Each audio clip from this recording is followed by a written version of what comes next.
In 1944, the United States Army Quartermaster Corps made a devastating admission.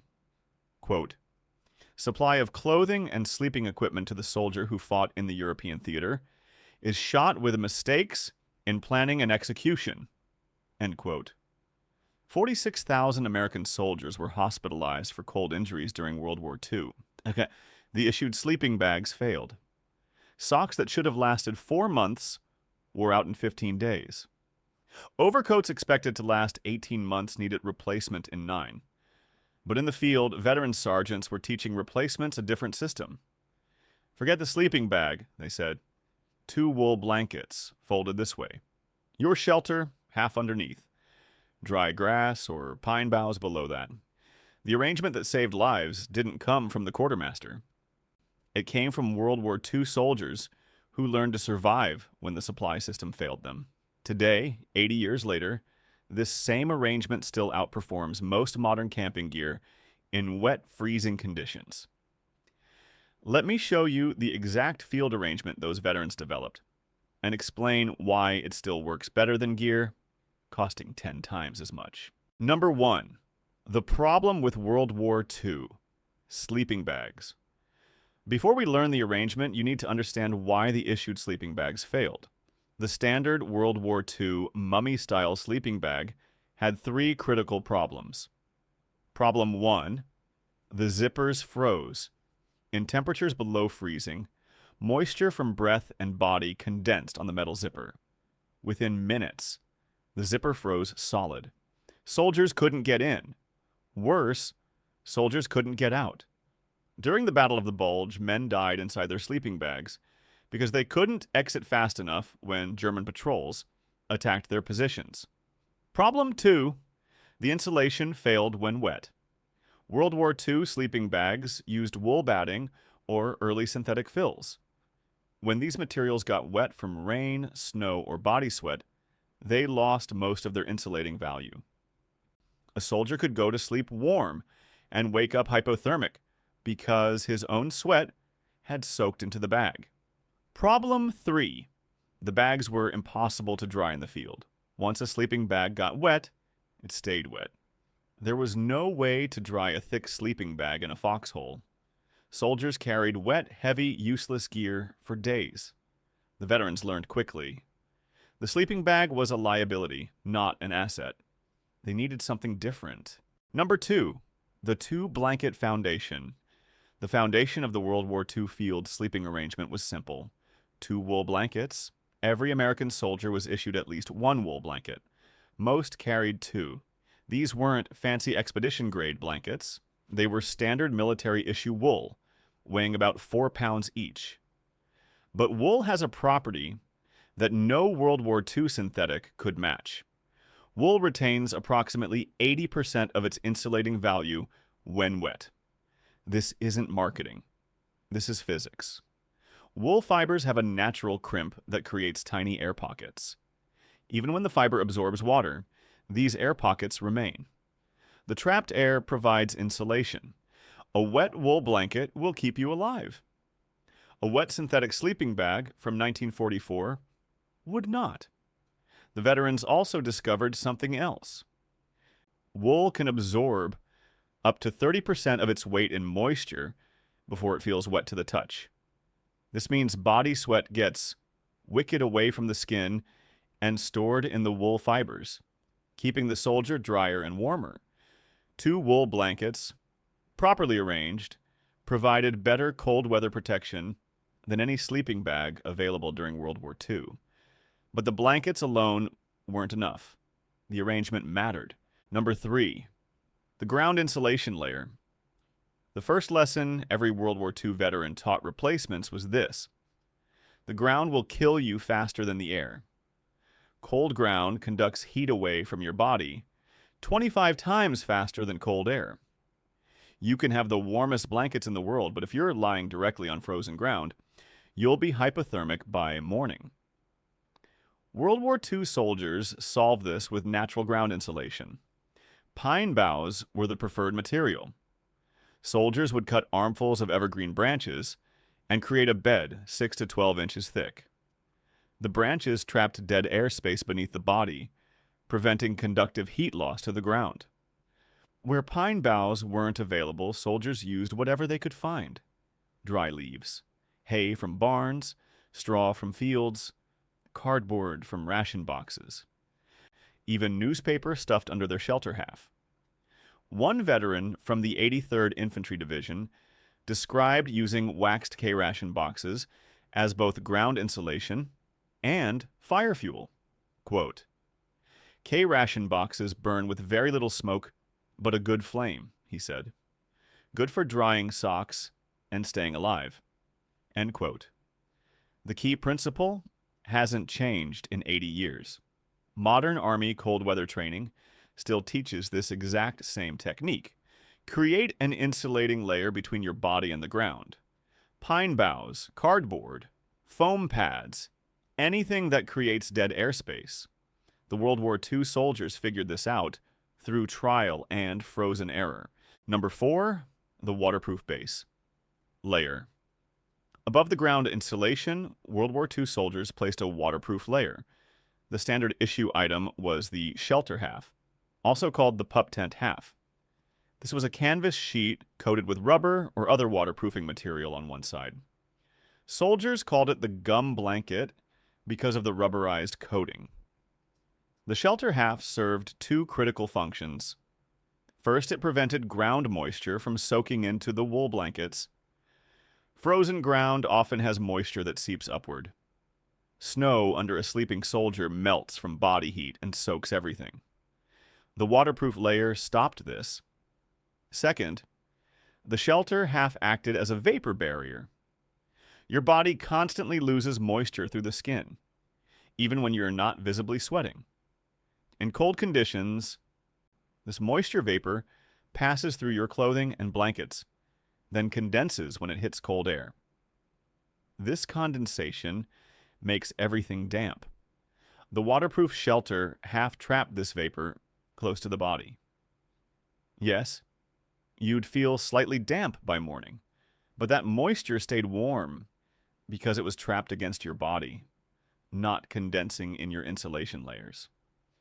This is the same principle behind modern vapor barrier liners used in extreme cold weather sleeping systems. World War II soldiers discovered it by necessity. One shelter, half underneath, waterproof side up. This was the foundation of the arrangement. Number 5, the blanket fold technique. Now comes the actual blanket arrangement. World War II veterans used several variations, but the most common method worked like this. Take your first wool blanket, lay it flat on top of your shelter half. This blanket covers the full width of your sleeping area. Now take your second wool blanket, fold it in half lengthwise.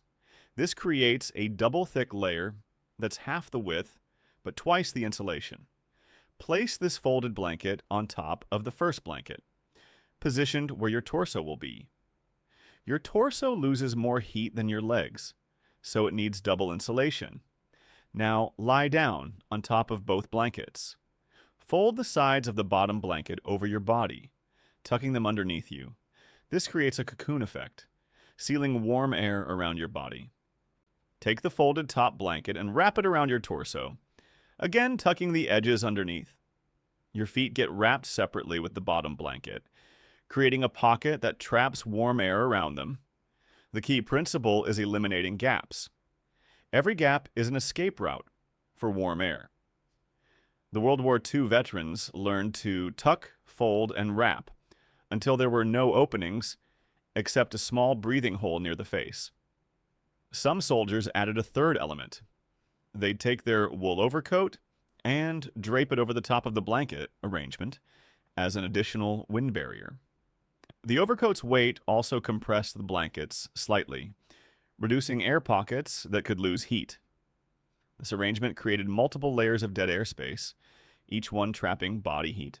Number 6, the clothing layer. World War II. Soldiers didn't just rely on blankets, they slept in their clothes. The standard cold weather sleeping uniform documented during the Battle of the Bulge included multiple layers: combat boots with 2 pairs of woolen socks, 1 pair of woolen drawers, 2 woolen undershirts, 1 pair of woolen trousers, a flannel or woolen shirt, a high-necked sweater, woolen gloves with leather palms, a wool knit cap.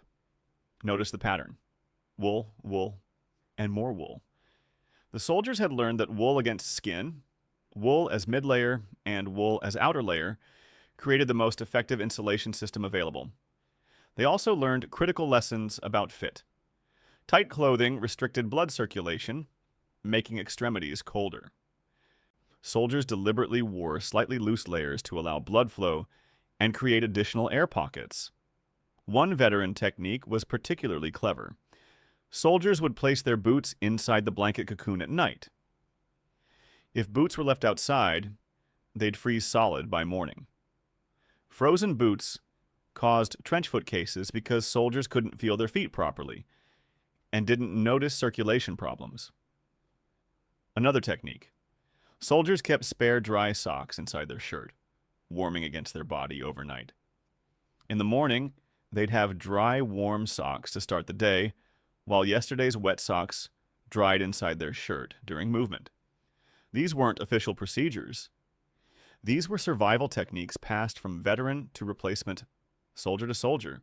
Number 7, the buddy system. When temperatures dropped severely, World War II soldiers used another technique, the buddy system. 2 soldiers would combine their blankets into a single, larger sleeping arrangement. 4 blankets instead of 2. 2 bodies generating heat instead of 1. The technique was simple. Both shelter halves laid side by side, creating a wider waterproof base. All 4 blankets layered on top. Both soldiers lying close together. Blankets wrapped around both bodies. 2 bodies generate twice the heat. 4 blankets provide twice the insulation. The combined arrangement could handle temperatures that would be dangerous for a single soldier alone. Veterans from the 101st Airborne at Bastogne reported sleeping 3 and 4 men together during the worst nights of the siege. Their combined body heat kept everyone alive when individual sleeping would have meant hypothermia. This wasn't comfortable, it wasn't private, but it worked. Modern military cold weather training still teaches this technique. When temperatures drop below minus 20 degrees Fahrenheit, buddy sleeping is recommended procedure. The World War II soldiers didn't have training manuals telling them this. They figured it out when they had no other choice. Number 8. Why this beats modern gear. Here's why the World War II arrangement still outperforms most modern camping gear in certain conditions. Reason 1. Wet performance. Modern synthetic sleeping bags have improved dramatically since World War II. But most consumer-grade bags still lose significant insulation when wet. Down bags lose almost all insulation when wet unless treated with expensive water-resistant coatings. A wool blanket arrangement works wet. Period. If you're camping in conditions where rain, snow, or condensation might soak your gear, wool blankets are more reliable than most bags under $300. Reason 2. No failure points. A sleeping bag has zippers, seams, drawstrings, and baffles. Any of these can fail. A zipper can freeze, break, or jam. Seams can tear. Drawstrings can snap. Wool blankets have no failure points. They can be torn, patched, folded, wrapped, and used in dozens of configurations. There's nothing mechanical to break. Reason 3. Cost. Military surplus wool blankets cost between $20 and $50 each. 2 blankets and a surplus shelter, half can be assembled for under $100. A quality cold weather sleeping bag rated to 0 degrees Fahrenheit costs $200 to $500. A bag rated to minus 20 costs even more. The World War II arrangement provides equivalent cold weather protection at a fraction of the cost. Reason 4. Durability. Modern sleeping bags have a lifespan of about 10 years with heavy use. The synthetic insulation breaks down, The shell fabric wears through. Wool blankets last decades. Some families still use World War II era military blankets today, 80 years later. With basic care, wool is nearly indestructible. Number 9, modern application. How do you apply the World War II arrangement today? Start with 2 quality wool blankets. Military surplus is ideal because military specifications require heavy, tightly woven wool. Look for blankets weighing at least 4 pounds each. Add a waterproof ground layer. A modern tarp works perfectly. So does a painter's drop cloth or even a heavy-duty garbage bag opened flat. For ground insulation, a closed-cell foam sleeping pad provides excellent protection from conductive heat loss. If you're in a wilderness situation, the World War II technique of pine boughs or dry leaves still works exactly as it did in 1944. Practice the blanket fold technique at home before you need it in the field. Lay out your ground layer. Place your first blanket flat. Fold your second blanket and position it for your torso. Practice lying down and wrapping yourself efficiently. Add appropriate clothing layers. Wool-based layers are still the best choice. Modern merino wool is lighter and less itchy than World War II military wool, but the insulating principles are identical. In extreme cold, find a buddy. 2 people sharing 4 blankets will be warmer than each person using 2 blankets alone. The physics haven't changed since 1944. Dead air space provides insulation. Wool works wet. Ground insulation prevents conductive heat loss. Layering multiplies effectiveness. 46,000 soldiers hospitalized from cold injuries during World War II. That's the cost of failed equipment and inadequate planning. But in the frozen foxholes of the Ardennes, in the mountain positions of Italy, in the unexpected cold of Pacific jungle highlands, World War II soldiers developed a sleeping arrangement that worked when nothing else did. 2 wool blankets, a waterproof ground layer, natural insulation beneath, multiple folds creating dead air space, body heat trapped and conserved. The Quartermaster Corps failed them, so they solved the problem themselves.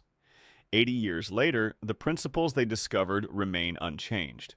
Modern camping stores sell hundreds of sleeping bags with fancy names, high-tech materials, and impressive temperature ratings. Some of them work very well, but when conditions get wet, when temperatures drop unexpectedly, when your expensive gear fails, the World War II blanket arrangement will still keep you alive. $20 worth of wool surplus blankets, 0 zippers to freeze, 80 years of proven performance. That's the World War II sleeping arrangement that still beats modern camping gear in freezing cold.